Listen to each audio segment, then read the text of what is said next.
কথা বলি, ভারত এবং আমরা বহুবার আপনার এই চ্যানেলে বলেছি, এবারের আন্দোলনটা 5ই আগস্টের আন্দোলনটা শুধু হাসিনার বিরুদ্ধে বা আওয়ামী লীগের বিরুদ্ধে নয়, এবারের আন্দোলনটা ছিল মোদির বিরুদ্ধে, মোদির দলের বিরুদ্ধে এবং ভারতের আগ্রাসনের বিরুদ্ধে।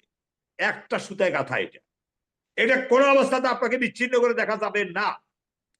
যেটা আপনি বলেছেন যে এটা কোনো অবস্থাতে, কারণ ভারতের সৈন্যরা বাংলাদেশে ঢুকে বহু লোক তাদেরকে হিন্দি ভাষায় গুলি করতে শুনেছে 5ই আগস্টের আগে পরে 36 দিনে। তাহলে আপনি যদি, ভারত আমাদের সাথে এই আওয়ামী লীগ সহ মিলেমিশে আমাদের সাথে যুদ্ধ করেছে, আজকে আপনি আমাদেরকে এখনো যদি আমাদেরকে জুজুর ভয় শুনতে হয় একজন মুক্তিযোদ্ধার কাছ থেকে, যে ভারত আমাদেরকে এসে সেনাবাহিনী নিয়ে আসে, হাসিনাকে কোলে করে নিয়ে আসে, তারপর আমাদের উপরে বসাই দিবে, দেখলা ভারতের 7 সিস্টার থাকবে না। আমি আপনাকে বলে দিলাম, আজকে লিখে রাখেন আপনি।